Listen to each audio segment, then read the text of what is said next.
5-ാം സങ്കീർത്തനം 8-ാം വാക്യം. യഹോവേ, എന്റെ ശത്രുക്കൾ നിമിത്തം നിന്റെ നീതിയാൽ എന്നെ നടത്തണമേ. എന്റെ മുമ്പിൽ നിന്റെ വഴിയെ നിരപ്പാക്കണമേ. മതി. എല്ലാവരും ആ വാക്യം ശ്രദ്ധിച്ചു എന്ന് കരുതുന്നു. യഹോവേ, എൻ്റെ ശത്രുക്കൾ നിമിത്തം നിന്റെ നീതിയാൽ എന്നെ നടത്തണമേ. എൻ്റെ മുൻപിൽ നിന്റെ വഴിയെ നിരപ്പാക്കണം. ഇത്രയും വർഷങ്ങൾ ഞാൻ ഈ ചർച്ചിൽ പ്രസംഗിച്ചിട്ടുണ്ടെങ്കിലും സങ്കീർത്തനത്തിൽ നിന്ന് ഇന്ന് വരെ ഞാൻ പ്രസംഗിച്ചിട്ടില്ല. ഇവിടെ ഈ ചർച്ചിൽ പ്രസംഗിച്ചിട്ടില്ല. ഇതെൻ്റെ ആദ്യത്തെ സങ്കീർത്തന പ്രസംഗമാണ്. ഈ സന്ദേശത്തിന് മറ്റൊരു പ്രത്യേകതയുണ്ട്. ഇത് ജനിച്ചത് ഇന്നലെയാണ്. ഹല്ലേലൂയ. അതുകൊണ്ട് വലിയ സന്തോഷത്തോടു കൂടെയാണ് ഞാൻ ഈ യോഗത്തിൽ നിൽക്കുന്നത്. ഞാൻ നിയോഗങ്ങളിൽ വിശ്വസിക്കുന്നയാളാണ്. ഒരു നിയോഗത്തിനു വേണ്ടി ഞാൻ പ്രാർത്ഥിച്ചു. കർത്താവേ, 21 ദിവസത്തെ ഉപവാസ പ്രാർത്ഥനയുടെ പ്രഥമ യോഗമാണ്, പ്രഥമ ദിവസമാണ്. പകലത്തെ കഴിഞ്ഞു വൈകിട്ട്. അപ്പം ഇന്ന് പ്രഥമ ദിവസമാണ്. ഈ തുടക്ക ദിവസം ഈ സഭയോട് പറയാൻ ഈ ദൂതല്ലാതെ മറ്റേതെങ്കിലും ഒന്ന് ഉണ്ടോ? പ്രകാശിപ്പിക്കണം, അങ്ങ് ഹിതമറിയിക്കണം, നിയോഗം തരണം. പക്ഷേ ആ പ്രാർത്ഥനയ്ക്ക് പ്രതികരണം ഉണ്ടായില്ല. പരിശുദ്ധാത്മാവ് എനിക്ക് ഇല്ലുമിനേഷൻ തന്നത്, പ്രകാശനം തന്നത് ഈ വചനമാണ്. ഇന്നലെ പിറന്ന ഈ സന്ദേശം ഇന്നിവിടെ ഈ സഭയോട് പങ്കുവെക്കാൻ അതിശക്തമായ നിയോഗം എനിക്കുണ്ട്. ഞാൻ ഒരു കാര്യം കൂടെ പറയാം. ഒരു മണിക്കൂർ നീണ്ട ഒരു പ്രസംഗം ചെയ്തു പോകുക എന്ന ലക്ഷ്യത്തോടു കൂടി അല്ല ഞാനിവിടെ നിൽക്കുന്നത്. ഈ വചനം ഇവിടെ വിഭജിക്കുമ്പോൾ തന്നെ ഈ വചനത്തിൻ്റെ അസാധാരണ ശക്തി കൊണ്ട് ഒരു വിടുതൽ ഞാനും പ്രതീക്ഷിക്കുന്നുണ്ട്. ആമേൻ.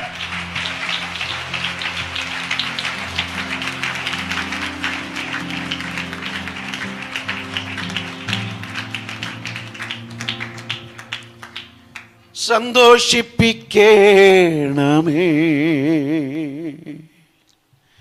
സങ്കടം മാറ്റണമേ. സന്തോഷിപ്പിക്കണമേ, സങ്കടം മാറ്റണമേ. വീഞ്ഞുള്ള വീട്ടിലെ ആനന്ദത്താലേ എന്നെ നിറയ്ക്കണമേ.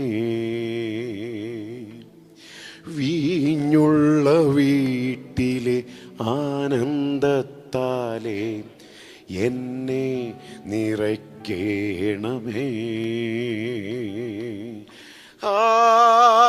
Hallelujah, hallelujah,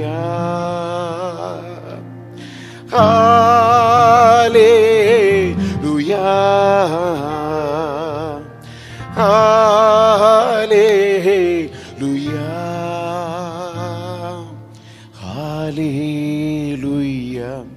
hallelujah, hallelujah, hallelujah, hallelujah, hallelujah, hallelujah. ആത്മാവേ, പരിശുദ്ധാത്മാവേ, പരിവർത്തിക്കണമേ, പരിവർത്തിക്കണമേ. തളരുന്ന എന്നെ പതറുന്ന എന്നെ ശക്തീകരിക്കണമേ.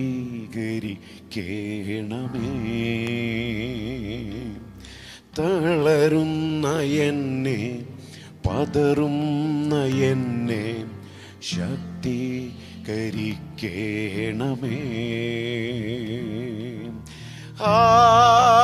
Hallelujah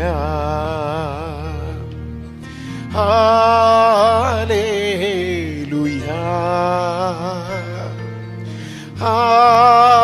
hallelujah hallelujah hallelujah hallelujah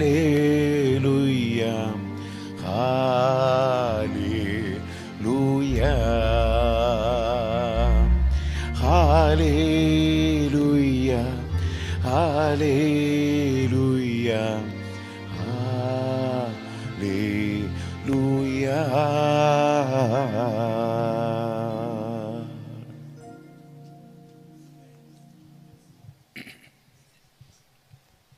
thank U.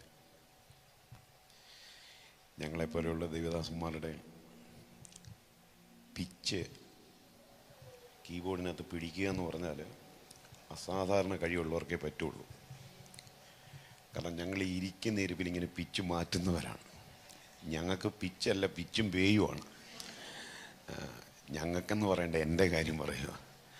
പിന്നെ പാടാനുള്ള കൊതി കൊണ്ട് ബിജു പാസ്റ്ററൊക്കെ ഇത്ര അലറി പ്രസംഗിച്ചിട്ട് ഇത്ര മനോഹരമായിട്ട് പാടാൻ വരുന്നത് എനിക്ക് അത് കണ്ടപ്പം സത്യം പറഞ്ഞ ഒരു ചെറിയ കുശുമ്പ് തോന്നി. അതൊക്കെ ഒരു ദൈവത്തിൻ്റെ കൃപയാണ്. എൻ്റെ താങ്ങാനാവാത്ത ഒരു സങ്കടത്തിൻ്റെ നടുവിൽ ഞാൻ എഴുതി ഈണം പകർന്ന പാട്ടിൻ്റെ വരികളാണ്. അത് യൂട്യൂബിൽ കിടപ്പുണ്ട്. ഞാൻ അടുത്ത വരികളിലേക്കൊന്നും പോകുന്നില്ല.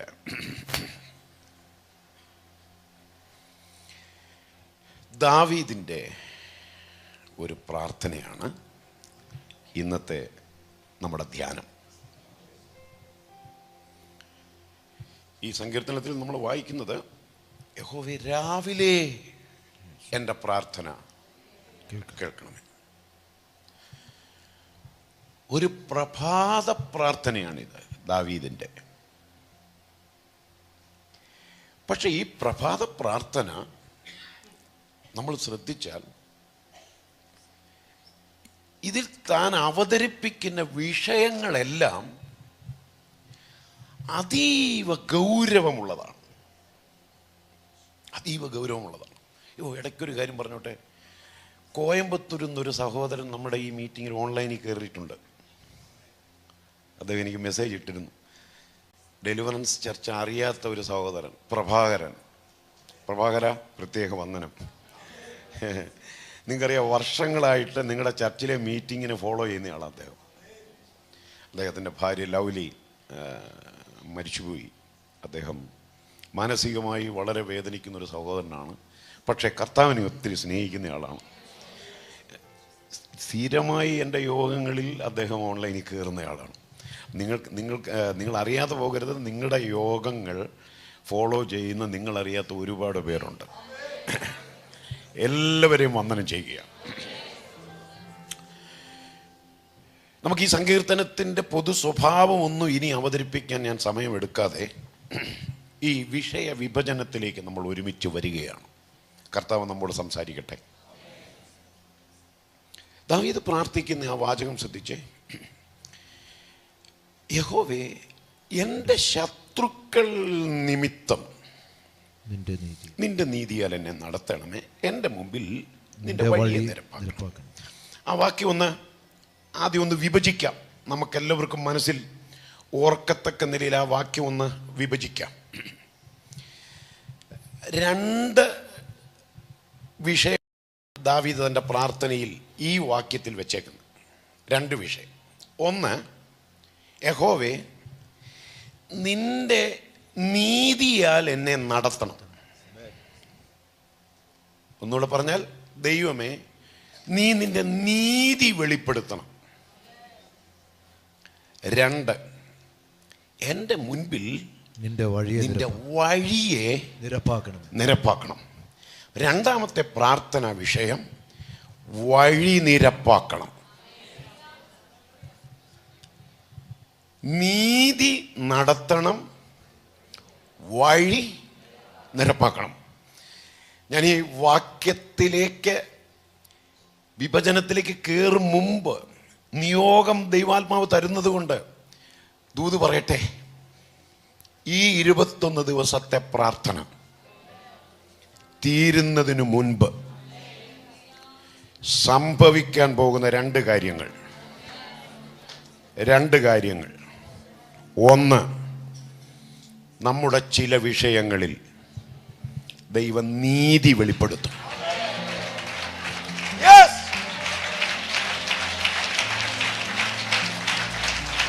ദൈവം തന്റെ നീതി വെളിപ്പെടുത്തും.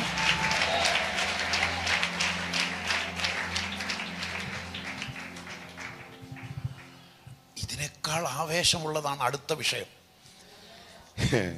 ദൈവം വഴി നിരപ്പാക്കും. ധൈര്യപ്പെടണം. ഉപവാസപ്രാർത്ഥനയുടെ ആദ്യ ദിവസം സന്ധ്യയിൽ ഓ ഹല്ലേലൂയ ഹല്ലേലൂയ,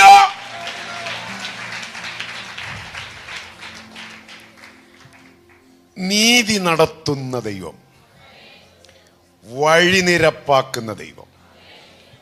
അങ്ങനെയും ആ വാക്യത്തെ വിവക്ഷിക്കാം. എന്നാൽ ദാവീദ് പറയുന്നത് നീതി നടത്തണമേ, വഴി നിരപ്പാക്കണമേ എന്ന് പ്രാർത്ഥിക്കുമ്പോൾ അതിനൊരു കാരണം ദാവീദ് പറയുകയാണ്. എന്തുകൊണ്ട് നീ നീതി വെളിപ്പെടുത്തണം? എനിക്ക് ശത്രുക്കളുണ്ട്. എത്ര മനോഹരമാണ് ആ വാക്യം അല്ലേ? അതാണ് എൻ്റെ ശത്രുക്കൾ നിമിത്തം നീതി നടപ്പാക്കണം. എൻ്റെ ശത്രുക്കൾ നിമിത്തം വഴി നിരപ്പാക്കണം. കുറച്ച് പേരോട് എൻ്റെ കൂടെ വരാനുണ്ട്. ആ വാക്യം അങ്ങനെ ഒന്ന് മനസ്സിൽ കയറട്ടെ എന്ന് പറഞ്ഞാൽ വെറുതെ നീതി നടപ്പാക്കണമെന്ന് പ്രാർത്ഥിക്കുമല്ല. എൻ്റെ ശത്രുക്കൾ നിമിത്തം നീ നീതി നടത്തണം. രണ്ട്, എൻ്റെ ശത്രുക്കൾ നിമിത്തം നീ വഴി നിരപ്പാക്കണം. ദൈവം ആ പ്രവൃത്തി ഇന്ന് ആരംഭിക്കും.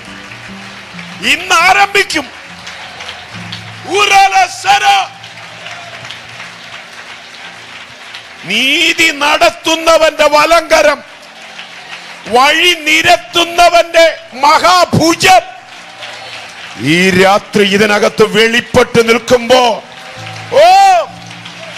ആ കരസ്പർശനം ഒന്ന് അനുഭവിക്കാൻ കഴിഞ്ഞിരുന്നെങ്കിൽ എന്നാശിക്കുന്ന ദൈവ പൈതലേ, ഹല്ലേലൂയ. ദൈവാത്മാവ് നമ്മെ ഉറപ്പിക്കുന്ന രാത്രിയാണ്.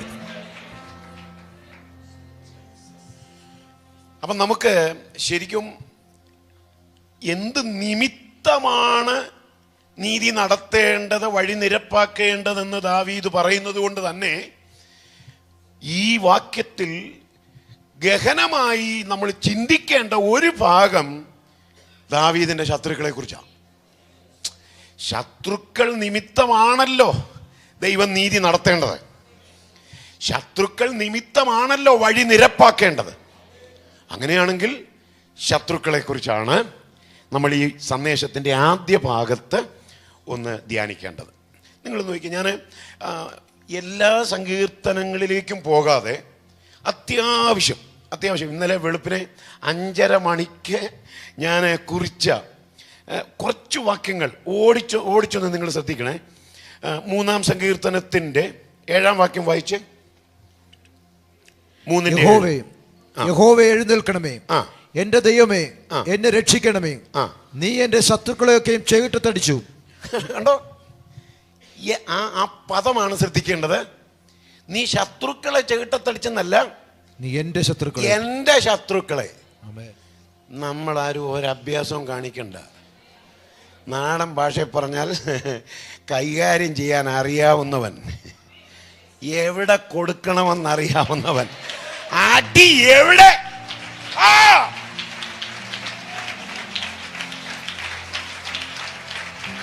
വ്യാപരിക്കുന്ന ശത്രുശക്തികളോട് എങ്ങനെ ഇടപെടണമെന്ന് നമുക്കറിയില്ല. പക്ഷെ അറിയാവുന്നവൻ അത് ചെയ്യും. നമ്മൾ അങ്ങനെ വിശദീകരിക്കുന്നില്ല. എൻ്റെ ശത്രുക്കൾ എന്നുള്ള പ്രയോഗമാണ്. 6:10 നോക്കിക്കേ, സങ്കീർത്തനം തന്നെ. എൻ്റെ ശത്രുക്കൾ എല്ലാവരും ലജ്ജിച്ച് ഭ്രമിക്കും. മതി, ഉണ്ടോ? എൻ്റെ ശത്രുക്കൾ. 9:3 എന്റെ ശത്രുക്കൾ പിൻവാങ്ങുകയിൽ ഇടറി വീണു. എന്റെ ശത്രുക്കൾ പിൻവാങ്ങുകയിൽ ഇടറി വീണു. 18:3 സ്തുത്യനായ യഹോവേ, ഞാൻ വിളിച്ചപേക്ഷിക്കുകയും എന്റെ ശത്രുക്കളുടെ കയ്യിൽ നിന്ന് രക്ഷ പ്രാപിക്കുകയും ചെയ്യും. എന്റെ ശത്രുക്കളുടെ. ഇനി എന്തായാലും ഈ 21 ദിവസം ഉപവാസ പ്രാർത്ഥന തീരുന്നതിന് മുമ്പ് വേദപുസ്തകം വായിക്കാൻ ഇടയ്ക്ക് സമയം എടുക്കുമല്ലോ വീട്ടില്. വേറെ പല സങ്കീർത്തനങ്ങളിലും ഈ പ്രയോഗമുണ്ട്. ഏത് പ്രയോഗം? ശത്രു എന്നുള്ള പ്രയോഗമല്ല, എൻ്റെ ശത്രുക്കൾ. അതൊന്ന് എണ്ണിയെടുത്ത് എഴുതിയിട്ട് ബിജു പാസ്റ്ററെ വിളിച്ചു പറഞ്ഞാലും മതി. ബിജു പാസ്റ്റർ എന്നെ വിളിച്ചു പറഞ്ഞോളൂ. ഞാൻ ഇതുവരെ എണ്ണിയില്ല. ഞാൻ പറഞ്ഞോളൂ, ഇന്നലെ പിറന്ന സന്ദേശമാണിത്. ഞാനിത് പറയാൻ കാര്യം എന്നറിയോ? ഈ പദം ദാവീദ് ആവർത്തിക്കുകയാണ്. എൻ്റെ ശത്രുക്കൾ, എൻ്റെ ശത്രുക്കൾ. അപ്പം ദാവീദിൻ്റെ ഈ ഭക്തനായ മനുഷ്യൻ്റെ ജീവിതം നമ്മൾ പഠിക്കുമ്പോൾ സ്തുതി എന്ന പദം ദാവീദ് ആവർത്തിച്ചിട്ടുള്ളത് പോലെയാണ് ഈ ശത്രുക്കൾ എന്ന പദവും ദാവീദ് ആവർത്തിച്ചേക്കുന്നത്. എൻ്റെ ശത്രുക്കൾ, എൻ്റെ ശത്രുക്കൾ. ഈ പ്രയോഗം ആവർത്തിച്ചേക്കുകയാണ്. അതുകൊണ്ട് തന്നെ ഈ വിഷയം ധ്യാനിച്ചേ പറ്റൂ. അല്ല, ആരാണ് ശത്രു എന്നറിയണ്ടേ? എൻ്റെ ശത്രുക്കൾ, എൻ്റെ ശത്രുക്കൾ എന്ന് പറയുമ്പോൾ ആരാണ് ശത്രു എന്നറിയണം. എന്തുകൊണ്ടാണ് ദൈവം നീതി നടത്തേണ്ടത്, എന്തുകൊണ്ടാണ് ദൈവം വഴിനിരത്തേണ്ടത് എന്ന് കൃത്യമായി നമുക്കറിയണമെങ്കിൽ ദാവീദിന്റെ ശത്രുക്കൾ ആരാണെന്നറിയണം. അങ്ങനെയാണ് ആ വാക്യത്തിൻ്റെ ഗതി, അങ്ങനെയാണ് ആ വാക്യത്തിൻ്റെ സംവേദന രീതി, പഠന രീതി. ശത്രുക്കളില്ലാത്ത ആരെങ്കിലും ഉണ്ടോ? നമുക്ക് നമ്മുടെ ജീവിതത്തിൽ ശത്രുക്കളാണോ കൂടുതൽ, അതോ സ്നേഹിതരാണോ കൂടുതൽ? ഞാൻ ഇന്നലെ മുതൽ ചിന്തിച്ചുകൊണ്ടിരിക്കുകയാണ്. എണ്ണമൊന്നും പറയണ്ട, ഒന്ന് മനസ്സിൽ കണക്ക് കൂട്ടി നോക്കി. ഇപ്പം പലരുടെയും മനസ്സിൽ പലരുടെയും മുഖം വന്നിട്ടുണ്ട്. പുള്ളി എനിക്ക് പോരാ അല്ലേ, പുള്ളിക്കാരിയും എന്നോടത്ര പോരാ. അങ്ങനെ പലരുടെയും മുഖം വന്നോ? പലരുടെയും മുഖം. നിങ്ങളുടെ മുഖം കാണുമ്പോൾ എനിക്കറിയാമല്ലോ. ഹല്ലേലൂയ. എനിക്ക് വേദപുസ്തകത്തിൽ നിന്ന് തന്നെ ഞാനൊരു ഉത്തരം പറഞ്ഞാൽ, വേദപുസ്തക ചരിത്രത്തിൽ, നല്ല ലോക ചരിത്രത്തിൽ, ഉലകത്തിൽ ഏറ്റവും നല്ലവനെന്ന വിശേഷണം നമ്മുടെ കർത്താവിന് മാത്രമാണ്. അല്ലേ? നമ്മുടെ കർത്താവിനും അവനെ പോലെ നല്ലവൻ ആരുമില്ല. പാപമില്ലാത്തവൻ, പാപം ചെയ്യാത്തവൻ, പാപികളോട് വേർപെട്ടവൻ, പവിത്രൻ, നിർമ്മലൻ. നിങ്ങളിൽ ആർക്കെൻ്റെ പാപത്തെക്കുറിച്ച് ബോധം വരുത്താമെന്ന ചോദ്യത്തോട് പ്രതികരിക്കാൻ ആരുമില്ലായിരുന്നു. അപ്പോൾ അത്രയ്ക്കും പരിശുദ്ധനായ എൻ്റെ കർത്താവിൻ്റെ ഐഹിക ശുശ്രൂഷാകാലം നിങ്ങൾ വേദപുസ്തകത്തിൽ നിന്ന് കേട്ടിട്ടുള്ളവരും പഠിച്ചിട്ടുള്ളവരുമാണ്. യേശുവിനുള്ളത്രയും ശത്രുക്കൾ വേറെ ആർക്കും ഇല്ലായിരുന്നു. എൻ്റെ വീക്ഷണമാണ്. ചിന്തിച്ചു നോക്കി, ഇത്രേ നല്ലവനായി ജീവിച്ചിട്ടും യേശുവിന് ശത്രുക്കളുണ്ടായിരുന്നു. അതാ ഞാൻ പറഞ്ഞത്, ശത്രുക്കളുണ്ടായിരുന്നു. ഈ ശത്രു എന്നുള്ള പദം വിശേഷിച്ച് ഉപവാസ പ്രാർത്ഥനയിൽ വളരെ പ്രധാനപ്പെട്ടൊരു പദമാണ് അല്ലേ? നമ്മൾ അവനെയാണ് മെയിനായിട്ട് ഫോക്കസ് ചെയ്യുന്നത്. ശത്രുവായവൻ എന്ന് പറഞ്ഞാൽ തുടങ്ങുകയാണ് നമ്മൾ. നമുക്ക് ഈ ചില പാട്ടുകൾ പാടുമ്പം തന്നെ ഒരു ആവേശമുണ്ട്. ശത്രുവിൻ തല തകർത്ത, അത് പാടുമ്പം നമ്മുടെ മനസ്സിൽ പലരും വരും. അവനോട് ഇടപെടണമേ, അവളോട് ഇടപെടണമേ. പിന്നെ വേറെ പാട്ടുണ്ട് അല്ലേ? ശത്രുക്കൾ മുൻപാകെ ഒക്കെയാണ് നമുക്കത് ഒടുവിലൊന്ന് പാടണം. അങ്ങനെയൊക്കെ ശത്രു എന്ന് ചേർന്ന് വരുന്ന പാട്ട് പാടാനും നമുക്കൊരു മുഖത്തെ സന്തോഷം കണ്ടോ? അതൊരു നമുക്ക് അങ്ങനെയാണ് നമ്മളെ സെറ്റ് ചെയ്തിരിക്കുന്നത്. അങ്ങനെയാണ് ശത്രുക്കൾ എന്ന് പറയുമ്പോൾ. ശ്രദ്ധിച്ചേ, ഒരു കാര്യം ഉറപ്പാണ്, യേശുവിന് ശത്രുക്കൾ ഉണ്ടായിരുന്നെങ്കിൽ നമുക്കെല്ലാവർക്കും ശത്രുക്കളുണ്ട്, അത് സമ്മതിക്കണം. പിന്നെ സ്നേഹിതരാണോ കൂടുതൽ, ശത്രുക്കളാണോ കൂടുതൽ എന്നൊരു ചോദ്യമുണ്ട്. അത് നമുക്ക് തന്നെ എണ്ണി തിട്ടപ്പെടുത്താവുന്നുള്ളതേ ഉള്ളൂ. സ്നേഹിതന്മാരുടെ ലിസ്റ്റ് എഴുതുക, ശത്രുക്കളുടെ ലിസ്റ്റ് എഴുതുക. അപ്പോൾ എനിക്ക് സ്നേഹിതന്മാരാണോ കൂടുതൽ, ശത്രുക്കളാണോ കൂടുതൽ എന്നറിയാനായിട്ട് പറ്റും. പോട്ടെ. അപ്പോൾ ശത്രുക്കൾ ഉണ്ടോ ഇല്ലയോ എന്നുള്ളതല്ല വലിയ കാര്യം, അതിന് വലിയ പ്രസക്തിയില്ല. ശത്രുക്കൾ ഉണ്ടെന്നുള്ളതാണ് നമ്മൾ വേദപുസ്തകത്തിൽ നിന്ന് പറഞ്ഞു വരുന്നത്. കാരണം യേശുവിന് ശത്രുക്കൾ ഉണ്ടായിരുന്നു, നമുക്കും ശത്രുക്കളുണ്ട്. അത് ഉണ്ടോ ഇല്ലയോ എന്നുള്ള ചിന്തയ്ക്ക് പ്രസക്തിയില്ല. എന്നാൽ നമുക്ക് ശത്രുക്കൾ ഉണ്ടായത് എന്തുകൊണ്ടാണ് എന്നാണ് നമ്മൾ അറിയേണ്ടത്. ഈ ദാവീദ് എൻ്റെ ശത്രുക്കൾ എൻ്റെ ശത്രുക്കൾ എൻ്റെ ശത്രുക്കൾ എന്ന് ഇത്രയും ആവർത്തിച്ചു പറയുമ്പോൾ നമ്മൾ അറിയണ്ടേ, ഏത് ദാവീദ്? വെറും ദാവീദ് എന്ന് പറയരുത്, ദൈവത്തിൻ്റെ ഹൃദയപ്രകാരമുള്ളവന്. എനിക്ക് അതൊക്കെയാ പെട്ടെന്ന് ഈ വാക്യം പഠിച്ചപ്പോൾ എൻ്റെ മനസ്സ്, അയ്യോ, ദൈവത്തിൻ്റെ ഹൃദയം എങ്ങനാണോ അങ്ങനെയാണ് ദാവീദിൻ്റെ ഹൃദയം. ആ ദാവീദിന് ശത്രുക്കളോ? ഷോ, അങ്ങനെ ചിന്തിച്ചു നോക്കിയേ. കിന്നരത്തിന്റെ കമ്പികളിൽ ദാവീദ് തന്റെ കൈവിരലുകൾ പായിച്ചാൽ പിറന്നു വീഴുന്ന സ്തോത്രഗീതങ്ങൾ എത്രയാണ്. സത്യത്തിൽ ദാവീദ് കുറെ സങ്കീർത്തനം എഴുതിയത് കൊണ്ടാണ് സഭായോഗത്തിൽ നമ്മൾ പിടിച്ചു നിൽക്കുന്നത്. ഹല്ലേലൂയ, സത്യമല്ലേ? ഞങ്ങളുടെ ചർച്ചിൽ എല്ലാ ആഴ്ചയിലും ഒന്നും സങ്കീർത്തനം വായിക്കത്തില്ല. ചില ആഴ്ചകളിൽ ഞാൻ പ്രസംഗിക്കാൻ ഉദ്ദേശിക്കുന്ന ഇപ്പം യശയാപ്രവചനത്തിൽ നിന്ന് ഞാൻ പ്രസംഗിക്കുന്നതെങ്കിൽ അന്നത്തെ സഭായോഗത്തിൽ യശയാപ്രവചനത്തിൽ നിന്ന് 10 വാക്യം വായിക്കും, അത്രേ ഉള്ളൂ. സങ്കീർത്തനം വായിച്ചേ ഒക്കൂ എന്നൊന്നും ഇതുവരെ ഒരു പുസ്തകത്തിലും ഞാൻ കണ്ടില്ല. ഹല്ലേലൂയ. ചിലരെന്നെ കണ്ണുമിഴിച്ച് നോക്കുന്നുണ്ട്, പുള്ളി ഒരു തിരുത്തൽവാദിയാണെന്ന് തോന്നുന്നുണ്ടല്ലോ. ഇങ്ങനെയൊക്കെയുള്ള ചില വാദം എനിക്കുണ്ട്. അത് നല്ലതാണെന്നുള്ള അഭിപ്രായക്കാരനാണ് ഞാൻ. പക്ഷേ സങ്കീർത്തനം ഒഴിവാക്കേണ്ട, സങ്കീർത്തനം വായിക്കണം. ഞാൻ പറഞ്ഞത് ദാവീദിനെ പോലെ ഉള്ള കുറച്ച് പേര് സങ്കീർത്തനം എഴുതിയത് കൊണ്ടാണ് നമ്മൾ പിടിച്ചു നിൽക്കുന്നത്. പിന്നെ നമ്മുടെ പ്രത്യേകത അറിയാമല്ലോ. ഞാൻ പണ്ട് ഏതോ ഒരു വർഷം ഇവിടെ വന്നപ്പോൾ പറഞ്ഞിട്ടുണ്ട്, നമ്മുടെയൊക്കെ പലരുടെയും സന്തോഷിപ്പിച്ച വാക്യം സങ്കീർത്തനത്തിൽ നിന്ന്. ഈ സങ്കീർത്തനത്തിൽ നിന്ന് മാത്രം സന്തോഷിപ്പിക്കുന്ന ആ സൈക്കോളജി എനിക്ക് ഇതുവരെയും പിടികിട്ടിയിട്ടില്ല. ബാക്കി 65 പുസ്തകം ബൈബിളിലുണ്ട്. പക്ഷെ സന്തോഷിപ്പിച്ചാൽ സങ്കീർത്തനത്തിനെ സന്തോഷിപ്പിക്കൂ. അതെന്താണെന്ന് ഇനി അത് ചിന്തിച്ചുകൊണ്ടിരിക്കരുത്, ഒന്ന് മാറ്റിപ്പിടിക്കുന്നേ. ഹല്ലേലൂയ. സുവിശേഷങ്ങളിൽ നിന്നൊക്കെ സന്തോഷിപ്പിക്കും, വായിക്കാത്തതുകൊണ്ടാണ്. പിന്നെ ഇത് വായിക്കുമ്പോൾ ഒരു സുഖമാണ്.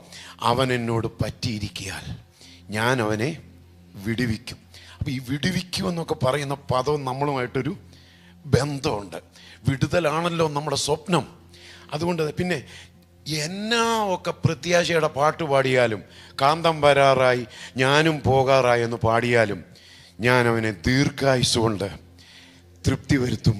ആ വാക്യമൊക്കെ വായിക്കുമ്പോൾ അതിൻ്റെ അർത്ഥം ഒരു 30 വർഷം കൂടെങ്കിലും ഇരിക്കണമെന്നുള്ള ആഗ്രഹവും. അപ്പം അങ്ങനെയൊക്കെയുള്ള ഒത്തിരി പോസിറ്റീവ് സൈഡ് ഈ സങ്കീർത്തനത്തിനുണ്ട്. അതേസമയം മറ്റു വേദഭാഗങ്ങളിലേക്കൊക്കെ പോയാൽ നമ്മളെ വിരൽ ചൂണ്ടുന്ന വാക്യങ്ങളാണ് പലതും.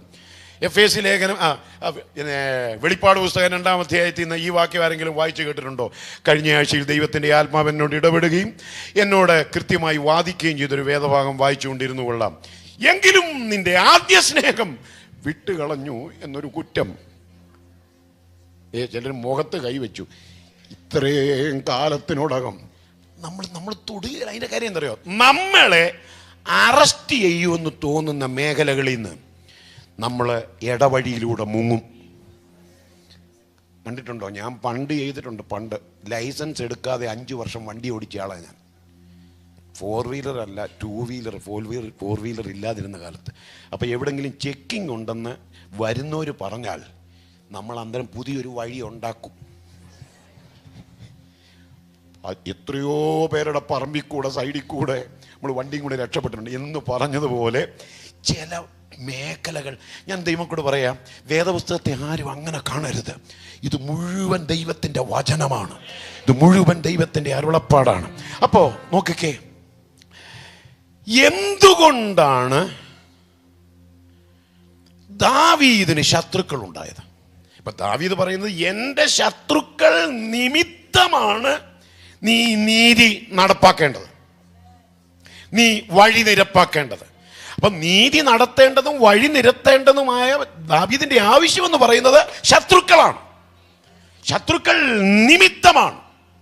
ദാവീദിന് ശത്രുക്കൾ ഉണ്ടായതിൻ്റെ 2 കാരണങ്ങളാണ് നമുക്ക് തിരുവെഴുത്തിൽ നിന്ന് കാണാൻ കഴിയുക.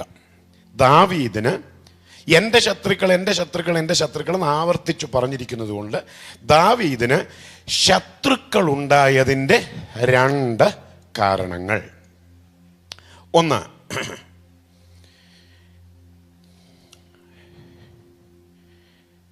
സമ്പൂർണ്ണ ദൈവഹിതത്തിനകത്ത് ഞാൻ നിന്നാൽ, അഭിഷേകത്തിൻ്റെ ജ്വലനത്തിന് വേണ്ടി ഞാൻ നിന്നാൽ, ദൈവത്തിൻ്റെ വഴിയിൽ ഞാൻ നടന്നാൽ എനിക്ക് ശത്രുക്കൾ ഉണ്ടാവും. ദാവീദിന് ശത്രുക്കൾ ഉണ്ടായതിൻ്റെ 2 കാരണമാണ് നമ്മളിപ്പം ചിന്തിക്കാൻ പോകുന്നത്. അതിൽ ഒന്നാമത്തേതാണ് ഞാൻ പറഞ്ഞത്. സമ്പൂർണ്ണ ദൈവഹിതത്തിനകത്ത് നമ്മൾ നിന്നാൽ സംശയിക്കണ്ട, നമുക്ക് ശത്രുക്കൾ ഉണ്ടാവും. നമുക്ക് ശത്രുക്കൾ ഉണ്ടാവും. തെളിവ് എന്താണ്? തെളിവ് ദൈവമക്കൾക്ക് എല്ലാവർക്കും അറിയാം. ശൗലിനെ ദൈവം രാജസ്ഥാനത്ത് നിന്ന് നീക്കി. എനിക്ക് ആ ഭാഗം പറയുമ്പോഴും വായിക്കുമ്പോഴും ഒരു ഭയമാണ്. കാരണം തോൾ മുതൽ എല്ലാവരെക്കാളും പൊക്കമുള്ള ഒരു രാജാവിനെയാണ് ദൈവം ഇസ്രായേലിന് കൊടുത്തത്.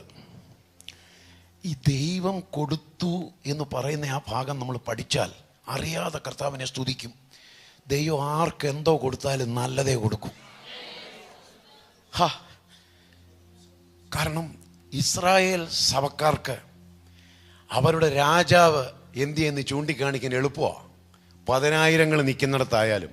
കാരണം എല്ലാവരെക്കാളും തോൾ മുതൽ പൊക്കമാണ്. പക്ഷേ 1 ശമൂവേൽ 16 വായിക്കരുത്. 16 ദൈവം ശമൂവേലിനോട് പറയുന്നൊരു വാചകമുണ്ട്.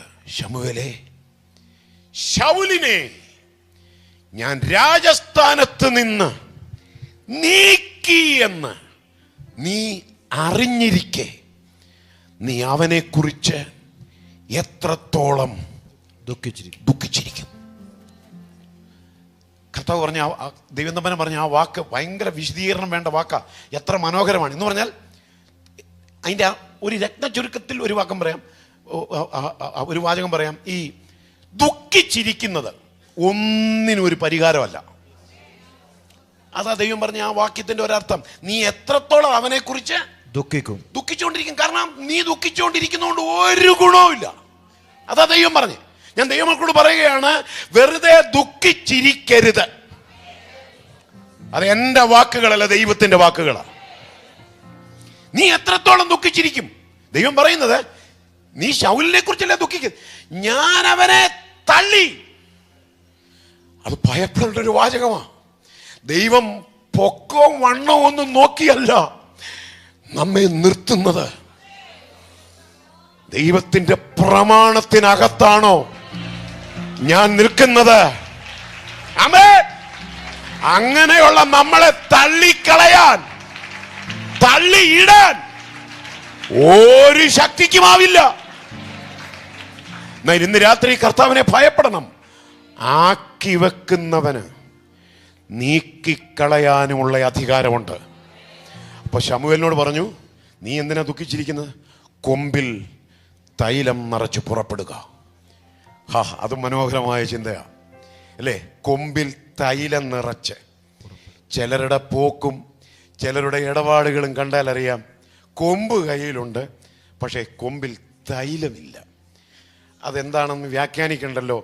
കൊമ്പ് മാത്രമേ ഉള്ളെങ്കിൽ ഓർത്തോണം, കുത്താൻ സാധ്യതയുണ്ട്. ഈ കുത്തുന്നവരെ വാക്കുകൊണ്ടും പ്രവൃത്തി കൊണ്ടും ഒക്കെ ചിലർക്ക് വലിയ ഇഷ്ടമാണ്. ഒരു കുത്തെങ്കിലും ഒരാക്കിട്ട് കൊടുക്കണം. അങ്ങനെയുള്ളവരെ പിണങ്ങൊന്നും ചെയ്യരുത്. തൈലം കയ്യിലില്ല, പക്ഷെ കൊമ്പിൽ തൈലമുള്ളവർക്ക് കുത്താനാവില്ല. അത് മറ്റൊരാളിലേക്ക് പകരാനേ ആവൂ. നാം പകരുന്നവരാവണം, മറ്റുള്ളവരെ വേദനിപ്പിക്കുന്നവരാവരുത്. ആമേൻ. അഭിഷക്തന്മാരെയോ സഹവിശ്വാസികളെയോ ഒരു വാക്കുകൊണ്ടോ ഒരു നോക്കുകൊണ്ടോ വേദനിപ്പിക്കുന്നവരാകരുത്. വേദനിപ്പിച്ചാൽ കൊമ്പ് മാത്രം കൊണ്ട് നടക്കുന്നവരാണെന്ന് സമ്മതിക്കേണ്ടി വരും. എന്നാൽ കൊമ്പിൽ തൈലമുണ്ടെങ്കിൽ അവർക്കാരെയും വേദനിപ്പിക്കാനാവില്ല. അടുത്ത ഒരാളെയും കൂടെ അഭിഷേകം ചെയ്ത് ചേർത്ത് നിർത്താൻ കഴിയും. ഹല്ലേലൂയ. നമുക്ക് വാക്യങ്ങൾ അങ്ങനെ വ്യാഖ്യാനിച്ചു പോകാൻ നേരമില്ല, പെട്ടെന്ന് പറയട്ടെ. ശമൂവേൽ ഇശായിയുടെ വീട്ടിൽ ചെന്നു, ദാവീദിനെ അഭിഷേകം ചെയ്തു. ആ ഭാഗമൊക്കെ പണ്ടെപ്പോഴോ പറഞ്ഞു കാണും ഞാൻ. ആ ഭാഗമൊക്കെ എൻ്റെ ഓർമ്മ. ദൈവം എനിക്ക് തന്നിട്ടുള്ള പ്രധാന വചന വെളിപ്പാടുകളിൽ പലതും ഞാൻ കൈകാര്യം ചെയ്തിട്ടുള്ളത് ഇവിടെ തന്നെയാണ്. ഈ ശമൂവേൽ അവിടെ ചെന്നപ്പോൾ ഒരു ചെറിയ പ്രശ്നമുണ്ടായി. നിങ്ങൾ ആ മേഖല ശ്രദ്ധിച്ചിട്ടുണ്ടോ? എനിക്കിന്നും അതൊരു വലിയ പ്രശ്നമാണ്. എന്താ പ്രശ്നം? ശമൂവേൽ അവിടെ ചെന്നപ്പോൾ ഈ തൈലം തലയിൽ വീഴേണ്ടയാൾ അവിടെ ഇല്ല. ദാവീദ് അവിടെ ഇല്ല. ബാക്കി ഈശായുടെ മക്കളെല്ലാം അവിടെയുണ്ട്. ഉള്ളതിൽ മൂത്തയാള് ഏലിയാബ് മൂത്തയാളിനെ കണ്ടപ്പോ ബൈബിളിൽ എഴുതിയിരിക്കുന്നത് ശമൂവേൽ തൈലക്കൊമ്പ് കയ്യിലെടുത്തു. എന്തിനാ? അഭിഷേകം ചെയ്യാൻ പോവാ. പക്ഷേ ദൈവം ഇടപെട്ടു. ശുശ്രൂഷിക്കാനാ ശമൂവേലിനെ വിട്ടത്, കൊമ്പിൽ തൈലവുമായി വിട്ടത്. അപ്പം ആ കോട്ടേജ് മീറ്റിംഗ് അറേഞ്ച് ചെയ്തത് ദൈവമാണ്. കോട്ടേജ് മീറ്റിംഗിൽ ശുശ്രൂഷിക്കാനായി നിയോഗം നൽകിയതും ദൈവമാണ്. ദൈവ നിയോഗപ്രകാരമാണ് ശമൂവേൽ ചെന്നതും. പക്ഷേ ദാവീദിന്റെ മൂത്ത മകനെ കണ്ടപ്പോ കണ്ടോ, തൈലക്കൊമ്പെടുത്തു. ദൈവം പെട്ടെന്ന് തടഞ്ഞിട്ട് ശമൂവേലിനോട് പറയുന്ന ഒരു വാചകമുണ്ട്. ശമൂവേലേ, മുഖമോ പൊക്കമോ നോക്കരുത്. ഓ, നിങ്ങളെ വാക്യം ധ്യാനിച്ചിട്ടുണ്ടോ? നിങ്ങളൊന്ന് ചിന്തിച്ചേ. ദൈവം തടഞ്ഞില്ലായിരുന്നെങ്കിൽ, ദൈവം തെരഞ്ഞെടുക്കാത്തവന്റെ തലയിൽ ശുശ്രൂഷ ഉണ്ടെന്ന്, നമ്മുടെ ഭാഷയിൽ പറഞ്ഞാൽ ശുശ്രൂഷ ഉണ്ടെന്ന് 100% നമുക്ക് ബോധ്യമുള്ള ആൾ അബദ്ധം കാണിച്ചേനെ. അതൊക്കെ വലിയ ചിന്തകളാണ്. നല്ല ആത്മനിറവിൽ ശുശ്രൂഷിക്കുന്ന ആളാണെന്ന് ബോധ്യമുള്ളവർക്കും അബദ്ധങ്ങൾ ഉണ്ടാവാം എന്ന പാഠമാണ് പരിശുദ്ധാത്മാവ് എന്നെ അവിടെ പഠിപ്പിച്ചത്. ദൈവം തടഞ്ഞു. എന്തുകൊണ്ടായിരിക്കും ശമൂവേലിന് അങ്ങനെ ഒരു അബദ്ധത്തിലേക്ക് പോകാൻ ഒരു താല്പര്യം തോന്നിയത്? ദൈവം പറഞ്ഞത് എന്താ? മുഖമോ പൊക്കമോ. അങ്ങനെ തോന്നാൻ കാര്യം, ശമൂവേൽ ആദ്യം അഭിഷേകം ചെയ്തയാള് പൊക്കമുള്ള ആളാണ്. അപ്പൊ ആ ശുശ്രൂഷയുടെ പരിചയമാണ് ശമൂവേലിന്റെ അകത്ത് കിടക്കുന്നത്. അപ്പൊ ശമൂവേലിന്റെ അകത്ത് കിടക്കുന്ന ഡാറ്റ എന്ന് പറയുന്നത്, ദൈവം രാജസ്ഥാനത്തേക്ക് കൊണ്ടുവരുന്നവർ, സ്തോത്രം, എന്നോടൊപ്പം നിൽക്കുന്ന കുറച്ച് പേര്, താങ്ക് യു. ദൈവം രാജസ്ഥാനത്തേക്ക് കൊണ്ടുവരുന്നവര് പൊക്കമുള്ളവരായിരിക്കും എന്നുള്ളതാണ്. കണ്ടോ മുൻ ശുശ്രൂഷയുടെ പരിചയം ഈ ശുശ്രൂഷയിൽ ശമൂവേൽ അപ്ലൈ ചെയ്യുകയാണ്.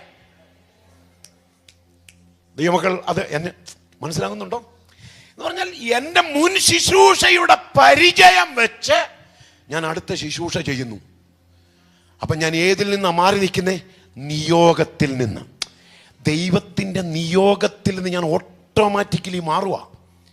കണ്ടോ ദൈവമക്കളെ, വിശ്വാസ ജീവിതത്തിൽ വർഷങ്ങൾ പഴകുമ്പോൾ ദൈവത്തിൻ്റെ നിയോഗങ്ങളിൽ നിന്ന് നമ്മൾ ഒരു കാരണവശാലും മാറരുത്. നമുക്കവിടെ നിൽക്കാൻ നേരമില്ല, പോട്ടെ.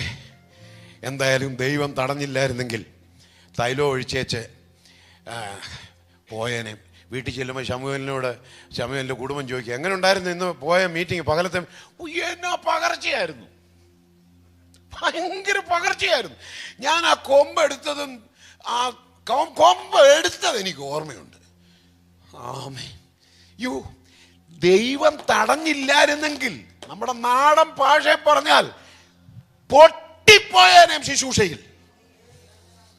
ഞാൻ ഇന്ന് രാത്രി എന്നോടും കർത്തൃദാസന്മാരോടും പറയുക, പരിചയങ്ങളിൽ ഒരു പരിധിയിൽ കവിഞ്ഞ് നമ്മൾ ആശ്രയിക്കരുത്. നമ്മുടെ നിയോഗങ്ങളിൽ നമ്മൾ വിശ്വസിക്കണം. ദൈവം ചാടാൻ പറഞ്ഞാൽ ആമേൻ, പടകിനകത്ത് പിന്നെ നീ ഇരിക്കണ്ട, ചാടിക്കോ. വെള്ളത്തിലോട്ടാ ചാടാൻ പറഞ്ഞത്. സഹോദരി സഹോദരന്മാരെ, കർത്താവ് പറയുന്നത് ചെയ്തോളൂ. നീ ലജ്ജിച്ചു പോകത്തില്ല, നീ ലജ്ജിച്ചു പോകത്തില്ല. ഹല്ലേലൂയ. ഞാനും ചിന്തിച്ചിട്ടുണ്ട്. ഞാൻ ഈ നിയോഗങ്ങളെ കുറിച്ച് പെട്ടെന്ന് ഓർപ്പിച്ചതാ. പത്രോസ്, നീ എന്ത് ധൈര്യത്തിലാണ് ഈ വെള്ളത്തിലേക്ക് ഇറങ്ങിയത്? എനിക്ക് ധൈര്യം ഉണ്ടായിട്ടല്ല പാസ്റ്ററെ, എന്നോട് പറഞ്ഞവൻ, ഇറങ്ങിക്കോളാൻ പറഞ്ഞവൻ വെള്ളത്തിന്റെ മേൽ അധികാരമുള്ളവനാണ്. ആമേൻ. വേണമെങ്കിൽ പത്രോസ് ഒരു വാചകം കൂടെ അധികം പറയും. അതെന്തായിരിക്കും? പത്രോസ് വേണമെങ്കിൽ ഒരു വാചകം കൂടെ അധികം പറയും. അതെന്തായിരിക്കും? പാസ്റ്ററെ, യേശു നിൽക്കുന്നത് എവിടെയാ? കടലിലാ. ഞങ്ങൾ ഇരിക്കുന്നത് പടകിലാ. പടകിലാരില്ല? യേശുവില്ല. അപ്പൊ പത്രോസിന് വേണേ അങ്ങനെയും പറയാം, യേശു ഇല്ലാത്ത പടകിനേക്കാൾ എനിക്കിഷ്ടം യേശു ഉള്ള കടല്.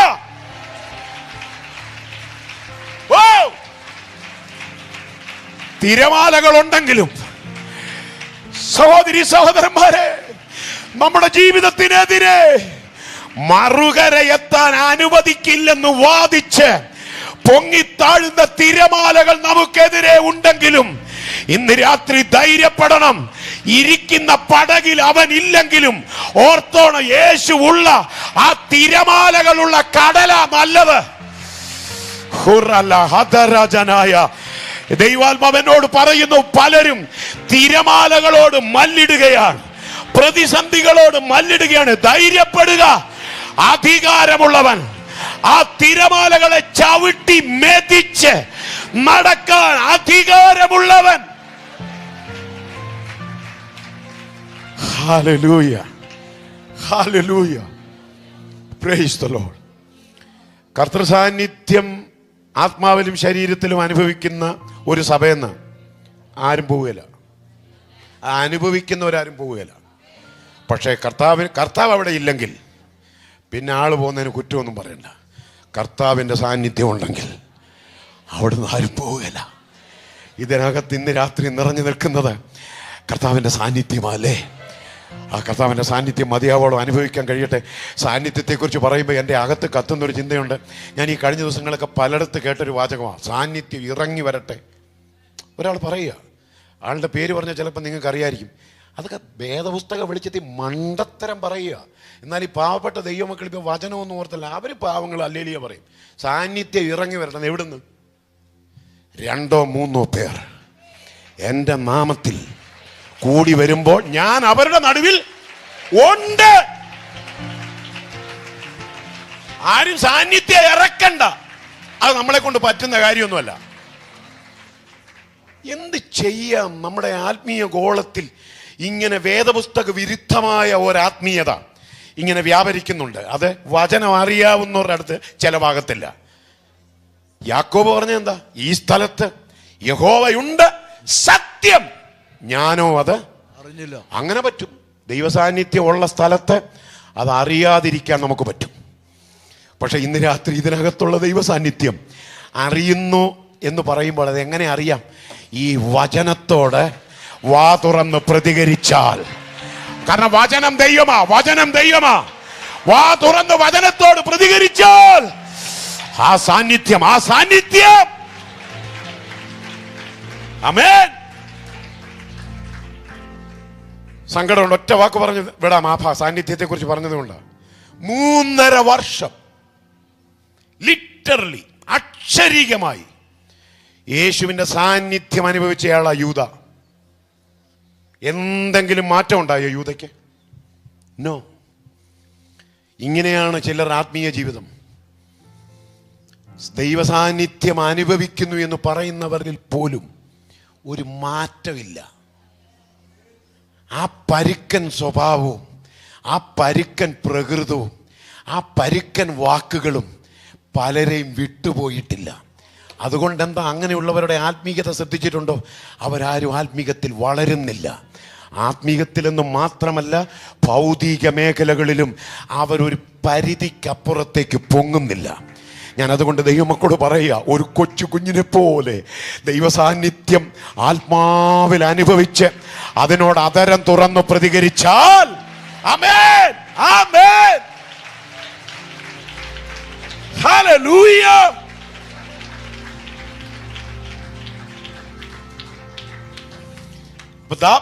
ദാവീദ് അഭിഷക്തനായി ആ അഭിഷേകം കൊണ്ട് ഇസ്രായേലിനെ വെല്ലുവിളിച്ച ഗോലിയാത്തിനെ ഒരൊറ്റ കല്ലുകൊണ്ട് അവസാനിപ്പിച്ചു. ദാവീദിന്റെ സഞ്ചിയിൽ 5 കല്ല് ബാക്കിയാ. ഈ ഗോലിയാത്ത് കൊല്ലപ്പെട്ടു. ആ ഭാഗം ഒന്ന് വിശദീകരിക്കണ്ടല്ലോ, നമ്മൾ ഒത്തിരി കേട്ടിട്ടുണ്ട്. വെല്ലുവിളിക്കുന്ന പോരുകളും അതിൻ്റെ അടവുകളും എന്നൊക്കെ പറഞ്ഞ് നമ്മുടെ ഇടയിൽ കുറച്ച് മലയാളം ഉണ്ടല്ലോ, അങ്ങനെ തന്നെ കിടക്കട്ടെ. എന്തായാലും പോരുകളും വെല്ലുവിളികളും എല്ലാം അവസാനിച്ചു ഒറ്റ കല്ലുകൊണ്ട്. ഇത് ഈ അഭിഷേകത്തിൻ്റെ പ്രത്യേകത എന്ന് പറഞ്ഞാൽ എന്താ അല്ലേ? ഈ ശരിക്കും അഭിഷേകം ഉള്ളവൻ്റെ കയ്യിൽ ഒരു 4 കല്ല് ബാക്കി വരും. ഹല്ലേലൂയ. ഇനി അഭിഷേകം അടിച്ചു പോയവരാണെങ്കിൽ 5 കല്ലും തികയല്ലെന്ന് മാത്രമല്ല. ഹല്ലേലൂയ. കാരണം എന്തുകൊണ്ടാണ് ഈ കല്ല് തീരുന്നത്? എന്തുകൊണ്ടാണെന്നറിയോ? എറിയുന്നതൊന്നും കൊള്ളുന്നില്ല, ചുമ്മാ എറിയുക. നമ്മുടെ ഭാഷ പറഞ്ഞ വെറുതെ തള്ളുക. അത് കേൾക്കുമ്പോൾ നമുക്കറിയാമല്ലോ. ഞാൻ ദൈവമക്കളോട് പറയാം, ഞാൻ അതിനകത്തുനിന്നൊരു ദൂത് പറഞ്ഞോട്ടെ. ഇസ്രായേലിനെ ദാവീദ് രക്ഷിക്കാൻ ദാവീദിന് ചെലവായത് ഒരു കല്ല. എന്നാൽ മനുഷ്യവർഗത്തെ ശത്രുവായ ദുഷ്ടന്റെ കയ്യിൽ നിന്ന്, പാപത്തിൽ നിന്ന് രക്ഷിപ്പാൻ യേശുവിന് ചെലവായത് തന്റെ ജീവനാ. ജീവൻ തന്ന് നമ്മെ രക്ഷിച്ച ആ കർത്താവിന് എങ്ങനെ നന്ദി പറയാതിരിക്കും അല്ലേ? കർത്താവേ, നീ എന്നെ രക്ഷിച്ചല്ലോ. സഹോദരൻ ശവക്കുഴി കാണാതെ എന്നേക്കും ജീവിച്ചിരിക്കേണ്ടതിന് അവനെ വീണ്ടെടുപ്പാനോ വീണ്ടെടുപ്പ് വില കൊടുപ്പാനോ ആർക്കും കഴിയാതിരുന്നപ്പോൾ എനിക്ക് വേണ്ടി ഹാബേലിന്റെ രക്തത്തെക്കാൾ ഗുണകരമായി സംസാരിക്കുന്നതും സകല പാപവും പോക്കി ശുദ്ധീകരിക്കുന്നതുമായ പുണ്യാക രക്തത്താൽ എന്നെ രക്ഷിച്ചവനെ, എന്നെ വീണ്ടെടുത്തവനെ, സ്തോത്രം, സ്തോത്രം, സ്തോത്രം. Hallelujah, hallelujah. അതെ, ഇസ്രായേലിനെ ഗോലിയാത്തിന്റെ കയ്യിൽ നിന്ന് രക്ഷിക്കാൻ ദാവീദിന് ഒരു കല്ലേ ചെലവായുള്ളൂ. നമ്മെ രക്ഷിക്കാൻ നമ്മുടെ കർത്താവിൻ്റെ ജീവൻ മുഴുവൻ ചെലവായി. അവൻ്റെ വിലയേറിയ രക്തം. ഓ, കർത്താവിൻ്റെ സ്നേഹം എത്ര വലുതല്ലേ! ഞാൻ ചിന്തിക്കുന്നതിനോട് ഇത്രമാത്രം നമ്മളെ സ്നേഹിക്കാനല്ലേ നമ്മൾ എന്തുണ്ട്? നമ്മൾ ഒന്നുമില്ല. ദൈവസ്നേഹത്തെക്കുറിച്ചൊക്കെ എങ്ങനെ ഓർക്കാതിരിക്കുമല്ലേ? കർത്താവിൻ്റെ സ്നേഹം എത്ര ആഴമുള്ളതാണ്, എത്ര എത്ര എത്ര വലിയതാണ്. 1000 നാവുകളാൽ അത് വന്നിപ്പതിൻ എഴുതൂ. ആയിരം ആയിരം നാവുകളാൽ അതു വർണ്ണിപ്പതിൻ എഴുതൂ. 10,000 ചൊല്ലിടുവാൻ പാരില സാധ്യമോ. 10,000 ചൊല്ലിടുവാൻ പാരില സാധ്യമോ. എന്തതിശയമേ ദൈവത്തിൻ സ്നേഹം എത്ര മനോഹരമേ. ഓ എന്തതിശയമേ. Thank you, Lord. We worship you, Lord.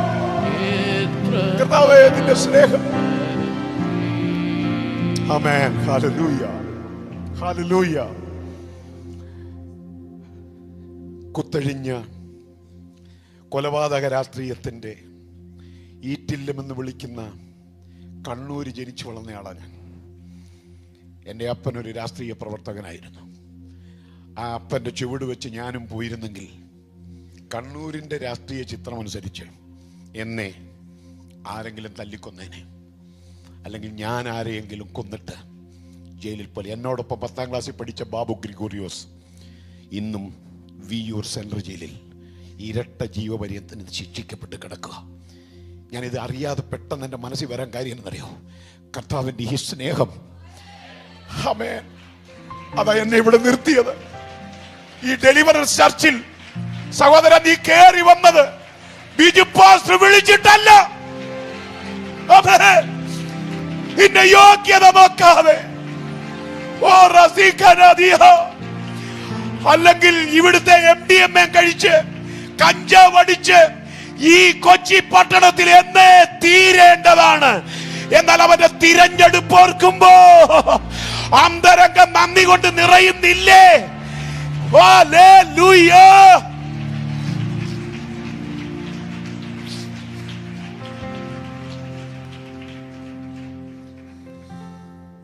ആ ഒരൊറ്റ വിജയത്തോടുകൂടെ കാര്യങ്ങളുടെ ഗതി മാറി. ഇസ്രായേൽ കന്യകമാർ പാട്ടുപാടി. ശൗൽ 1000 കൊന്നു, ദാവീദോ 10,000 കൊന്നു. അടുത്ത വാക്യം അറിയാവല്ലോ. അന്നു മുതൽ ശൗലിന് ദാവീദിനോട് കണ്ണുകടി തുടങ്ങി. അപ്പോ ശത്രുക്കൾ, എൻ്റെ ശത്രുക്കൾ എന്ന് ദാവീദ് പറയുമ്പോ ദാവീദിന്റെ ശത്രുത്വം തുടങ്ങിയത് എവിടെയാ? അതാ ഞാൻ പറഞ്ഞു വരുന്നത്. എപ്പോഴാണ് ശൗൽ എതിരായത്? ഒരു കല്ലുകൊണ്ട് ഗോലിയാത്തിനെ കൊന്നപ്പോ. അങ്ങനെ കൊല്ലാൻ കഴിഞ്ഞത് ദാവീദിന്റെ ഉന്നം കൊണ്ടല്ല, ദാവീദിന്റെ മേൽ വ്യാപരിക്കുന്ന നമ്മുടെ ഉന്നം കൊണ്ടൊന്നും നമുക്ക് പിടിച്ചു നീക്കാൻ പറ്റത്തില്ല പ്രിയരെ. നമ്മുടെ കഴിവ് കൊണ്ടൊന്നും പിടിച്ചു നീക്കാൻ പറ്റത്തില്ല. എനിക്ക് നന്നായിട്ടറിയാം. എനിക്ക് കഴിഞ്ഞ ദിവസങ്ങളിൽ ഒരുപാട് ഞാൻ മുഖസ്തുതി പറയുകയല്ല. CX ബിജു രാജ്യങ്ങളിൽ പലയിടത്തും കർത്താവിൻ്റെ വചനവുമായി നിൽക്കുന്ന ഫ്ലെയറൊക്കെ കണ്ടപ്പോൾ അറിയാതെ ഞാൻ കൈ ഉയർത്തി, കർത്താവേ, ഈ കൊച്ചി പട്ടണത്തിൽ PhD-കാരുണ്ട്, MTH-കാരുണ്ട്, ഒന്നിലധികം തിയോളജിയൻസ് ഡിഗ്രി ഉള്ളവരുണ്ട്. പക്ഷേ അവരൊക്കെ വീട്ടിൽ വെറുതെ ഇരിക്കുക. അതിന്റെ അർത്ഥം മനസ്സിലായോ? ഉന്നം കൊണ്ടല്ല, അത് കഴിവ് കൊണ്ടല്ല. എനിക്കറിയില്ല, ഇന്ന് രാത്രി യോഗത്തിൽ ഇരിക്കുന്ന അഭിഷക്തന്മാരുടെ മേലും ദൈവമക്കളുടെ മേലും ദൈവാത്മാവിന് ഒരു വലിയ പകർച്ച സംഭവിക്കട്ടെ. നിന്റെ കഴിവുകൾക്കപ്പുറമായി, നിന്റെ പ്രാപ്തിക്കപ്പുറമായി നിന്നെ അസാധാരണ മനുഷ്യനാക്കി മാറ്റുന്ന ദൈവശക്തി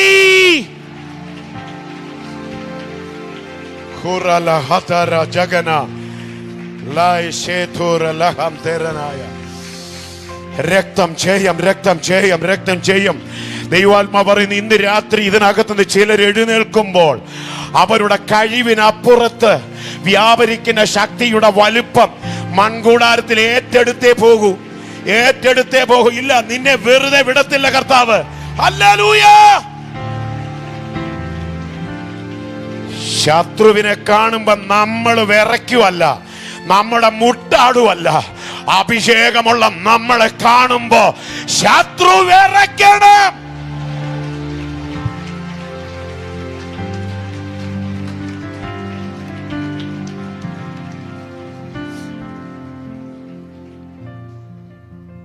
അപ്പം ദാവീദ് സമ്പൂർണ്ണ ദൈവഹിതത്തിനകത്താണ്.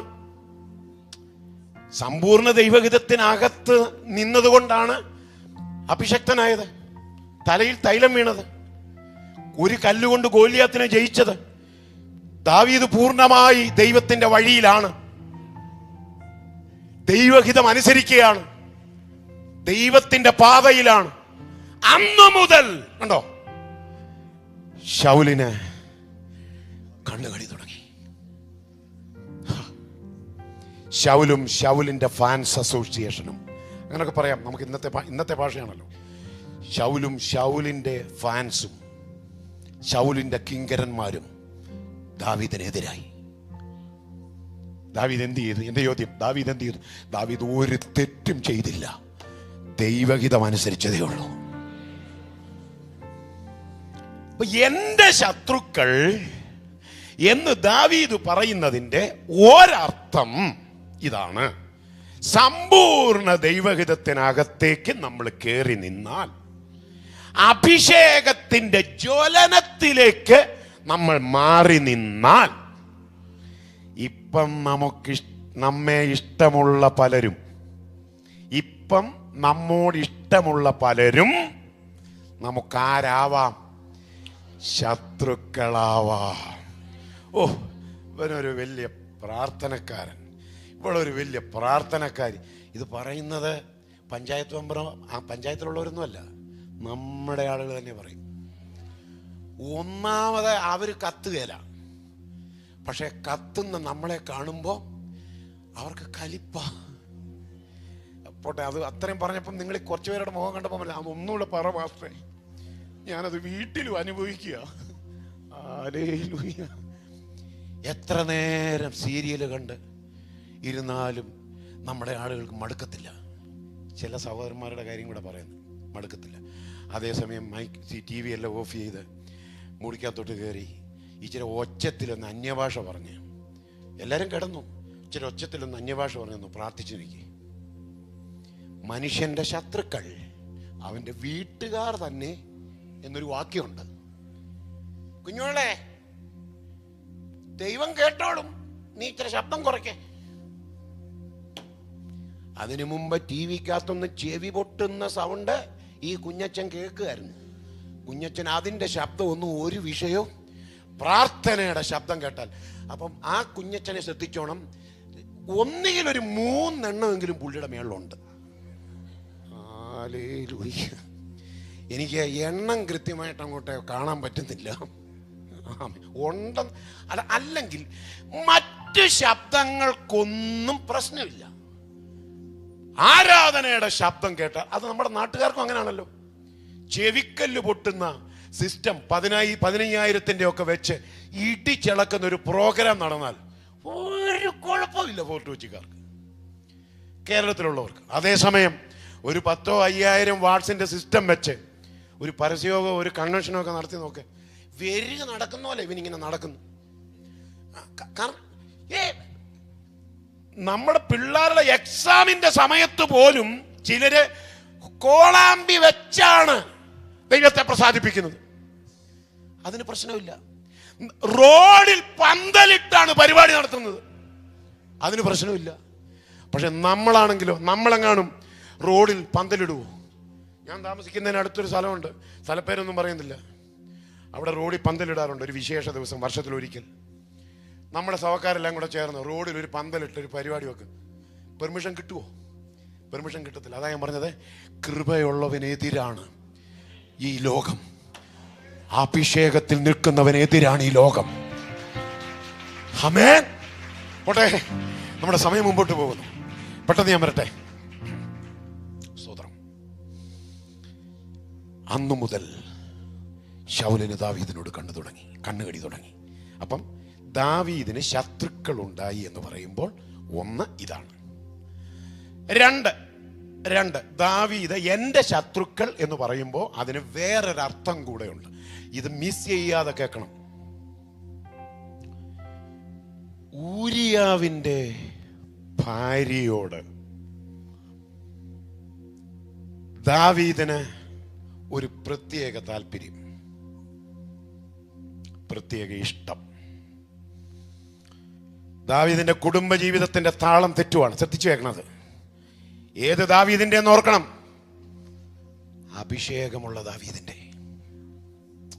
ദൈവത്തിന്റെ ഹൃദയപ്രകാരമുള്ളവന്റെ കുടുംബജീവിതത്തിന്റെ താളം തെറ്റുക. എന്താ? മറ്റൊരാളിന്റെ ഭാര്യയിൽ ദാവീദിന് മോഹമുദിച്ചു. അതൊക്കെ നമ്മളെ ഭയപ്പെടുത്തുന്ന ചിന്തയാ. പോട്ടെ, മോഹം മനസ്സിലല്ലേ, അതങ്ങ് വെച്ചുകൊണ്ടിരിക്കുകയോ തന്നിൽ തന്നെ അത് ഉപേക്ഷിച്ച് കളയുകയോ ഒക്കെ ചെയ്യാൻ മതി രഹസ്യമായി. പക്ഷെ മോഹം വളർന്നു. ആരെ കണ്ടു മോഹിച്ചോ ആ ആളെ സ്വന്തമാക്കാൻ വേണ്ടി ഊരിയാവിനെ കൊട്ടേഷൻകാർക്ക്, കൊലപാതകത്തിന് കൊട്ടേഷൻ കൊടുത്ത് ആ യുദ്ധക്കളത്തിൽ വെച്ച് കൃത്യമായി ഊരിയാവിനെ സ്കെച്ച് ചെയ്ത് കൊന്നുകളഞ്ഞു. എനിക്ക് ഞെട്ടലാണ് ആ ഭാഗം പഠിക്കുമ്പോൾ. ആരാ? തലയിൽ തൈലം വീണവൻ, രക്തത്താൽ ജയം. ഉപവാസ പ്രാർത്ഥനയുടെ പ്രഥമ രാത്രി പരിശുദ്ധാത്മാവ് നമ്മെ വിവേചിക്കുന്നു. മോഹം പാപമാണ്. പ്രാർത്ഥന കഴിയുന്നതിന് മുൻപ് നമ്മുടെ ദൈവകൃപയെ ചോർത്തുന്ന മോഹങ്ങളെ ജയിക്കാൻ നമുക്ക് കഴിയുന്നില്ലെങ്കിൽ രക്തത്താൽ ജയം. ഒരുപക്ഷെ ഇന്നത്തെ ഒരു പ്രവാചകനും ഇതൊന്നും വെളിപ്പെടുകയില്ല. മോഹം ഗർഭം ധരിച്ചിരിക്കുന്നത് ദൈവാത്മാവ് കാണുന്നു. മടങ്ങി വരണം എന്ന് ദൂത് പറയുന്ന ഒരു പ്രവാചകനെ കാണിച്ചു തരാമോ നിങ്ങൾക്ക്? ഞാൻ വിളിച്ചോളാം അടുത്ത ആഴ്ച ചർച്ചിലേക്ക്. ഞാൻ വിളിച്ചോളാം. പറയില്ല. എനിക്കതുകൊണ്ട് ഭയമാണ്. ഇന്നത്തെ ആത്മീയത ജനത്തിന്റെ ഇടയിൽ മോഹം വളരുന്നുണ്ടെങ്കിൽ, സോഷ്യൽ മീഡിയയോടും മറ്റു മേഖലകളോടും ഇല്ലീഗൽ റിലേഷൻഷിപ്പ് ഉണ്ടെങ്കിൽ അതിനെ വിരൽ ചൂണ്ടണ്ടേ പ്രവാചക ആത്മാവ് തൊടത്തില്ല. അങ്ങനെയൊക്കെ ശുശ്രൂഷിക്കാൻ തുടങ്ങിയാൽ അയാൾക്ക് വേദി കിട്ടുകയില്ല. അയാളെ ആരും വിളിക്കില്ല. ഒരുപക്ഷെ പൈസയും കിട്ടത്തില്ല. അപ്പൊ ആദായവും പദവിയും വലുതായി കാണുന്നവൻ പാപം മൂടി വെച്ചേച്ച് അനുഗ്രഹത്തിന്റെ ദൂത് പറയും. മഞ്ഞു പെയ്യുന്ന രാജ്യത്ത് നീ നിൽക്കുന്നതായി എൻ്റെ ആത്മാവ് കാണുന്നെന്ന് പറയും. ആ വ്യക്തിയിലാണ് മോഹം ഗർഭം ധരിച്ചിരിക്കുന്നത്. കണ്ടോ? അത് തൊടുന്നില്ലെന്ന് ഞാനത് വിശദീകരിക്കുന്നില്ല. ഈ യോഗത്തിൽ പങ്കെടുക്കുന്ന ദൈവമക്കളോട് ഈ തുടക്ക ദിവസം ഞാൻ പറയുക, പ്രിയരെ, ദൈവാത്മാവ് ഒരിക്കലും മുഖസ്തുതി പറയില്ല. നോ നോ നോ, മുഖസ്തുതി പറയില്ല. അകത്തു നോക്കി ഉള്ളത് പറയുന്നതാണ് പരിശുദ്ധാത്മാവിന്റെ ശുശ്രൂഷ. എൻ്റെ ആഗ്രഹം എന്താണെന്നറിയാവോ? ഈ തലമുറയിൽ അങ്ങനൊരു ശുശ്രൂഷ വെളിപ്പെടണം. ആ സഭകളിൽ ഞാൻ ഒന്നുകൂടെ പറയാം, ശുദ്ധീകരണമില്ലാത്ത ശക്തീകരണം, അത് തട്ടിപ്പാണ്.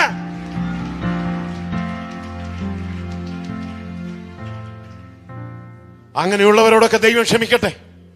അവരൊക്കെ താരരാജാക്കന്മാരായി വാഴുക. കേരളത്തിൽ ശുദ്ധീകരണത്തിലേക്ക് ജനത്തെ നടത്താതെ യാന്ത്രികമായി സൃഷ്ടിക്കുന്ന ശക്തീകരണത്തിന് അമിത പ്രാധാന്യം നൽകുന്ന അപകടകരമായ ഒരു ആത്മീയത ഇന്നിന്റെ ശാപമാണ്. സഭകൾ മടങ്ങി വന്നേ മതിയാകൂ. കാരണം കർത്താവ് വരുന്നത് ആരാധിക്കുന്നവരെ ചേർക്കാനല്ല, വിശുദ്ധന്മാരെ ചേർക്കാനാ.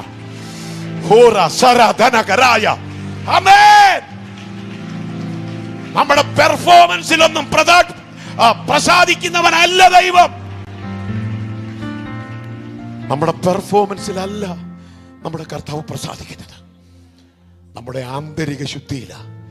അതല്ലേ സങ്കീർത്തനത്തിൽ ഇരിക്കുന്ന പദമൊക്കെ, എൻ്റെ അന്തർഭാഗത്തിലെ സത്യമല്ലോ നീ ഇച്ഛിക്കുന്നത്. ദൈവമക്കളെ, നമുക്ക് ജെനുവിനാകാൻ കഴിയണം, നമുക്ക് പരമാർത്ഥികളാകാൻ കഴിയണം. നഥനയേലിനെ നോക്കി യേശു പറഞ്ഞത് എന്താ? നീ സാക്ഷാൽ ഇസ്രായേലിൻ, നിന്നിൽ കപടമില്ല. ഞാൻ ചിന്തിക്കുക, ശുശ്രൂഷയിൽ 40 വർഷം കഴിഞ്ഞിരിക്കുന്നു, 4 പതിറ്റാണ്ട്. ഇന്ന് രാത്രി കർത്താവ് എന്നെ നോക്കി പറയൂ, നീ സാക്ഷാൽ ഒരു ദൈവ പൈതല, നിന്നിൽ കപടമില്ല എന്ന് പറയാം. എനിക്ക് പ്രസാദിക്കാൻ കഴിയാത്തതൊന്നും നിന്നിലില്ല എന്നെൻ്റെ കർത്താവ് പറയുന്നില്ലെങ്കിൽ എൻ്റെ നിത്യത അപകടകരമായൊരു സ്റ്റേജിലാണ്. ദൈവമക്കളെ, നമുക്ക് ഏറ്റവും വലിയത് നമ്മുടെ നിത്യതയാക്കട്ടോ. ആമേൻ. നമ്മുടെ വിടുതലിനേക്കാൾ, നമ്മുടെ മറുപടിയേക്കാൾ, നമ്മുടെ വഴി നിരത്തുന്നതിനേക്കാൾ നമുക്ക് വലുത് നമ്മുടെ നിത്യതയാണ്.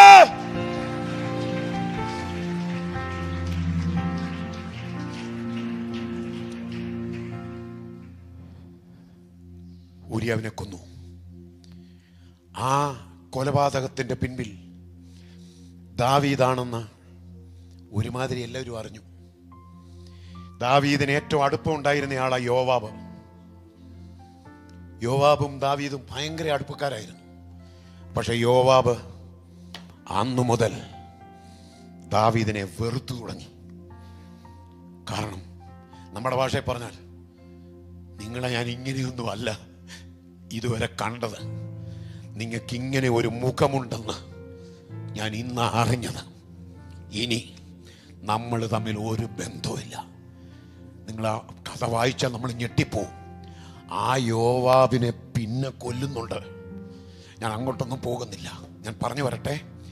അപ്പൊ എന്നു മുതൽ ഊരിയാവിനെ കൃത്യമായി സ്കെച്ച് ചെയ്ത് കൊല്ലാൻ ദാവീദ് മുൻകൈ എടുത്ത് കൊന്നു. അന്നു മുതൽ യോവാബ് ഉൾപ്പെടെയുള്ള ആളുകൾ ദാവീദിന്റെ ശത്രുക്കളായി. മനസ്സിലാകുന്നുണ്ടോ? അപ്പൊ ദാവീദ് എന്റെ ശത്രുക്കൾ എന്ന് പറഞ്ഞ പദത്തിന്റെ പഠനമാണ് നമ്മൾ ചെയ്തുകൊണ്ടിരിക്കുന്നത്. ദാവീദിനുണ്ടായ 2ാം കൂട്ടം ശത്രുക്കൾ ഏതാ? ദൈവഹിതത്തിൽ നിന്ന് പുറത്തുപോയത് നിമിത്തം. മനസ്സിലാകുന്നുണ്ടോ? സ്വന്തം ജീവിതത്തിലെ നടപടി ദോഷം നിമിത്തം, തെറ്റുകൾ നിമിത്തം ദാവീദിനുണ്ടായ ശത്രുക്കൾ. ഇപ്പൊ ഉത്തരവായ എൻ്റെ ശത്രുക്കൾ എന്ന് ദാവീദ് പറയുമ്പോൾ ദാവീദിനുണ്ടായിരുന്ന ശത്രുക്കളെ 2ആയി തിരിക്കാം.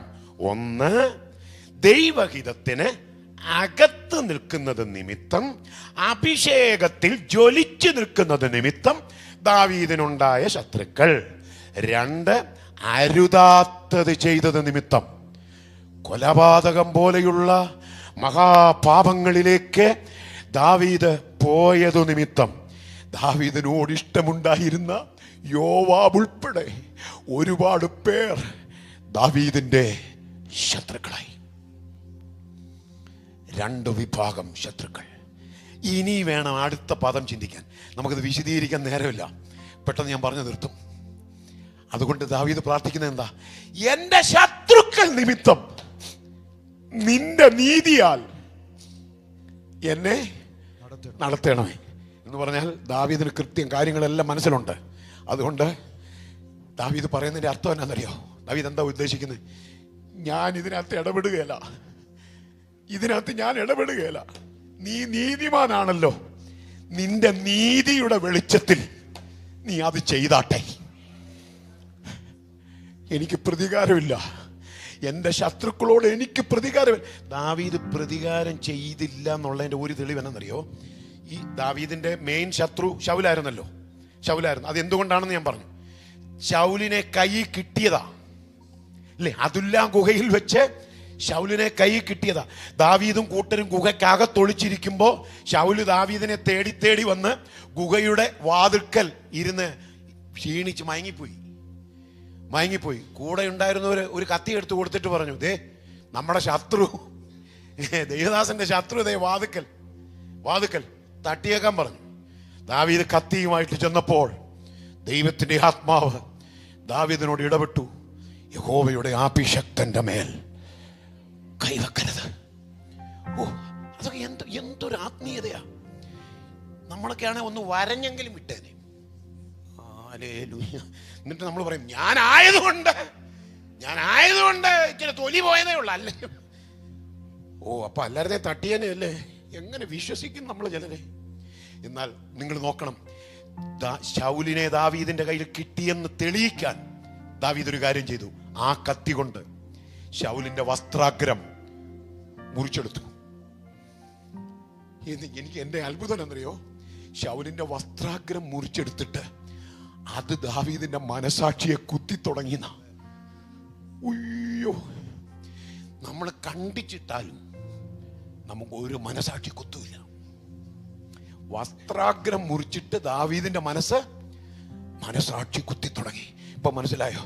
അപ്പം ദാവീദ് പ്രാർത്ഥിക്കുന്നതിന്റെ അർത്ഥം മനസ്സിലായോ? എന്റെ ശത്രുക്കൾ ആരൊക്കെയാണെന്ന് നിനക്കറിയാം. എന്തുകൊണ്ടാണ് എനിക്ക് ശത്രുക്കൾ ഉണ്ടായതെന്നും നിനക്കറിയാം. എനിക്ക് ഈ കാര്യത്തിൽ പ്രതികാരമില്ല, ഞാൻ ഇതിനകത്ത് ഇടപെടുകയില്ല. നിന്റെ നീതി,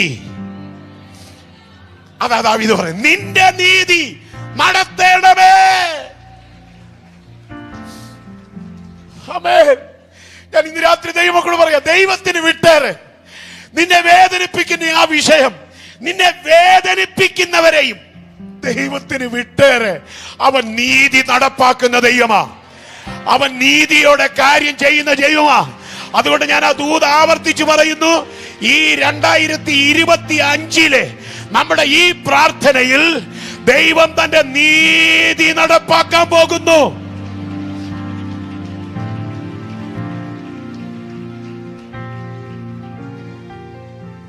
അത് വിശദീകരിക്കാതെ രണ്ടാമത്തെ വാചകം പറഞ്ഞു നിർത്താം. നിങ്ങൾ ആ വാക്യം വീട്ടിൽ ചെന്ന് നോക്കണം. എന്റെ മുമ്പിൽ നിന്റെ വഴി നിരപ്പാക്കണമെന്നാ. നിങ്ങൾ ആ വാക്യം ശ്രദ്ധിച്ചോ? ഞാൻ കൂടെ ശ്രദ്ധിച്ചത്, ഇനി ട്രാൻസ്ലേഷനിൽ പ്രിന്റ് ചെയ്തപ്പോൾ മാറിപ്പോയതാണോ? നിന്റെ മുമ്പിൽ എന്റെ വഴി നിരപ്പാക്കണമെന്നല്ലേ നമ്മൾ പ്രാർത്ഥിക്കുന്നത്. എന്റെ വഴിയല്ലേ നിരപ്പാക്കേണ്ടത്. പക്ഷെ ദാവീദ് പ്രാർത്ഥിച്ചത് എങ്ങനെ? എന്റെ മുമ്പിൽ നിന്റെ വഴി നിരപ്പാക്കണമെന്ന്. അതിന്റെ അർത്ഥം എന്നാ? ദാവീദേ, നിന്റെ ശത്രുക്കൾ ദൈവത്തിന്റെ ശത്രുക്കളാണ്.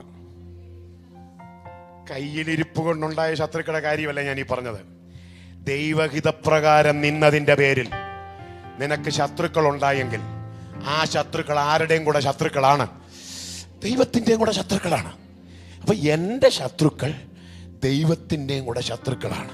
അപ്പൊ ദാവീദ് രാജസ്ഥാനത്ത് വരണം എന്നുള്ളത് ദൈവത്തിന്റെ വഴിയാ, ദൈവത്തിന്റെ പദ്ധതിയാ. ദാവീദ് ഒരിക്കലും രാജാവാകാൻ ആഗ്രഹിച്ചിട്ടില്ല. ദാവീദിനെ പിടിച്ചു വലിച്ചു കൊണ്ടുവന്നതല്ലേ ദൈവം. അപ്പോൾ രാജപദവിയിലേക്കുള്ള ദാവീദിന്റെ യാത്രാ വഴിയിൽ ആരുണ്ട് തടസ്സമായി? ദാവീദിന്റെ ശത്രുക്കളുണ്ട്. ആ വിഷയവും ദാവീദ് ആരെ ഏൽപ്പിക്കുക?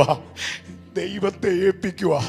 എന്ന് പറഞ്ഞാൽ അവൻ നിരത്തിയാൽ, അവൻ ഈ വഴിയിൽ തടസ്സം സൃഷ്ടിക്കുന്ന ശത്രു ശക്തികളെ നിരത്തിയാൽ പിന്നെ ഒരുത്തനും തലപൊക്കത്തില്ല. ഓ, ഇതിനകത്തൂടെ ഇറങ്ങി നടന്നാൽ ചിലരുടെ തലയിൽ കൈവച്ച് ഞാൻ ഈ ദൂത് പറയേണ്ടി വരും. ഒന്നുകൂടെ ഞാൻ ആവർത്തിക്കുന്നു, വഴി നിരത്തുന്നവൻ, വഴിയിലെ ദുർഘടങ്ങൾ കണ്ട് മനസ്സ് വേദനിക്കുന്ന ദൈവവൈതലേ, വഴി നിരത്തുന്നവൻ തന്റെ കരം ചലിപ്പിക്കുന്നു. വഴി നിരത്തുന്നവൻ തന്റെ കരം ചലിപ്പിക്കുന്നു. ഹല്ലേലൂയ.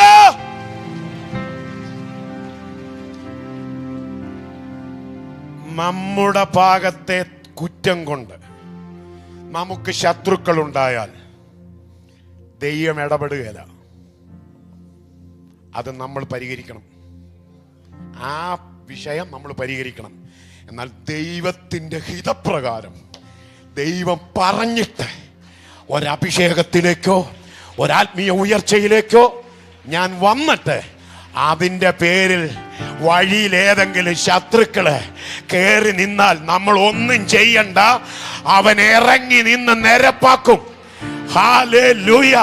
സെരുബ്ബാബേലിന്റെ ആ വാക്യം പറയാൻ ദൈവാത്മാവ് എന്നോട് പറയുന്നു. മുമ്പിലുള്ള മഹാപർവ്വതമേ, മുമ്പോട്ട് വിടത്തില്ലെന്ന് വാദിച്ച്, മുമ്പോട്ട് വിടുകയില്ലെന്ന് വാദിച്ച് വഴിയിൽ തടസ്സമായി നിൽക്കുന്ന മഹാപർവ്വതമേ, നീ സമഭൂമിയായി തീരുവെന്ന. എങ്ങനെ കൃപ കൃപ എന്ന ആർപ്പ് മുഴങ്ങിയാൽ ഇന്ന് രാത്രി ആരും നമ്മുടെ തലമേൽ കൈവെക്കണ്ട. നീ കൃപയിലൊന്ന് ആശ്രയിച്ചേ, കൃപയിലൊന്ന് ശക്തിപ്പെട്ടേ. പർവ്വതം സമഭൂമിയാകുന്നു, വഴി നിരപ്പാകുന്നു.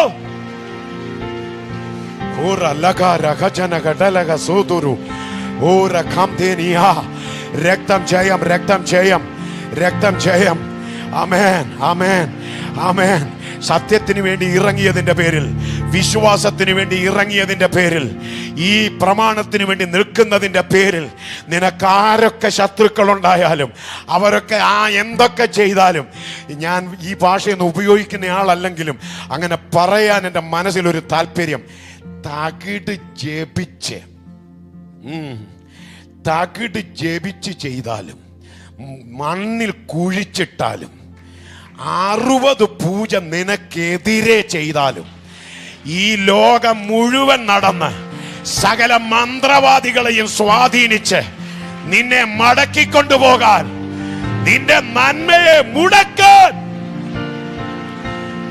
ശത്രു ശ്രമിച്ചാലുണ്ടല്ലോ, എന്റെ ദൈവം വഴി നിരത്തുവെന്ന്. നിരത്തും. ഓ, ഇന്ന് രാത്രി തടസ്സങ്ങൾ വഴിമാറുന്നു.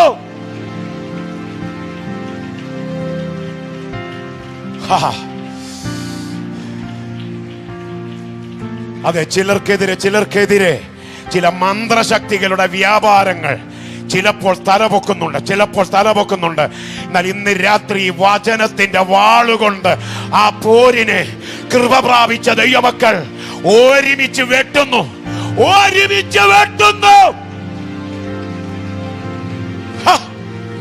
രക്തം ജയം.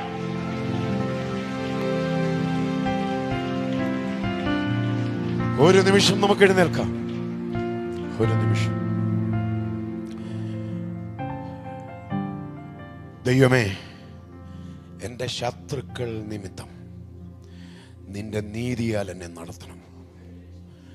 എൻ്റെ മുമ്പിൽ നിന്റെ വഴിയെ നിരപ്പാക്കണം. ഹല്ലേലൂയ. ഈ ദൈവം നമ്മുടെ ദൈവം. ഈ 21 ദിവസത്തെ പ്രാർത്ഥനയുടെ പ്രഥമ ദിനത്തിൽ നീതി നടത്തുന്നവൻ, വഴി നിരത്തുന്നവൻ, ഇതിനകത്ത് ഇറങ്ങി നിന്ന് നമ്മളോട് ഹൃദ്യമായി സംസാരിച്ചിരിക്കുക. അതുകൊണ്ട് ആശങ്ക വേണ്ട, ധൈര്യപ്പെട. ക്രമീകരിക്കേണ്ട മേഖലകളൊക്കെ ക്രമീകരിച്ചു. എന്തൊക്കെയാണ് വിട്ടുകളയാനുള്ളതെല്ലാം വിട്ടുകളഞ്ഞു. മടങ്ങി വരേണ്ട മേഖലകളിൽ നിന്ന് മടങ്ങി വന്നു.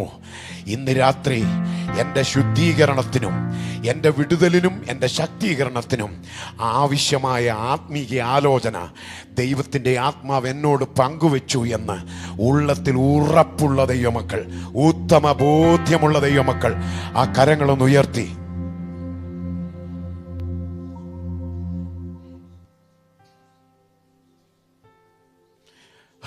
കരങ്ങൾ ഉയർത്തി കർത്താവിന് മഹത്വം കൊടുത്താട്ട്.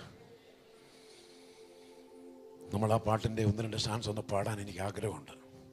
ഇത് വിശ്വാസത്തോടെ പാടണം. ശത്രുക്കൾ മുൻപാകെ മേശയൊരുക്കുന്ന ആ കർത്താവിനെ കുറിച്ച് അങ്ങനെ ഒരു മേശ കാണുമോ മനസ്സിൽ? അത് വചനമല്ലേ? 23-ാം സങ്കീർത്തനത്തിൽ ദാവീദ് എന്താ പറഞ്ഞേ? ഇതൊക്കെ ചേർത്ത് വെക്കേണ്ടതാ എന്ന് പറഞ്ഞാൽ ആ പ്രതിസന്ധികളെല്ലാം ദാവീദ് മറികടന്നിട്ട് 23-ാം സങ്കീർത്തനം വന്നപ്പം പറയുക, ഞാനിപ്പം കാണുന്നത് ഒരു മേശയാ. അതെവിടെയാ എൻ്റെ മേശ ഒരുക്കിയേക്കുന്നത്? ശത്രുക്കളുടെ മുൻപാകെ. അങ്ങനെയല്ലേ 23-ാം സങ്കീർത്തനത്തിൽ എഴുതിയിരിക്കുന്നത്? ശത്രുക്കളുടെ മുൻപാകെ മേശ ഒരുക്കുന്ന ഒരു നല്ല കർത്താവാ നമ്മുടെ വീണ്ടെടുപ്പുകാരൻ. ഹല്ലേലൂയ. ആ ഉറപ്പോടെ വേണ്ട ഇന്ന് രാത്രി പോകാൻ, ആ ധൈര്യത്തോടെ വേണ്ട ഇന്ന് രാത്രി പോകാൻ. അതരങ്ങൾ ചലിപ്പിച്ച് ഒരുമിച്ച് ഒരു നിമിഷം കർത്താവിന് മഹത്വം കൊടുത്താട്ട്. ആമേൻ. പോരാ പോരാ പോരാ. ആമേൻ. ഞാൻ പറഞ്ഞിട്ടല്ല. കർത്താവേ, ഇന്ന് രാത്രി എന്റെ വഴി നിരത്തുന്ന ദിവസമാണ്. എനിക്ക് വേണ്ടി നീതി നടത്തുന്ന ദിവസമാണ്.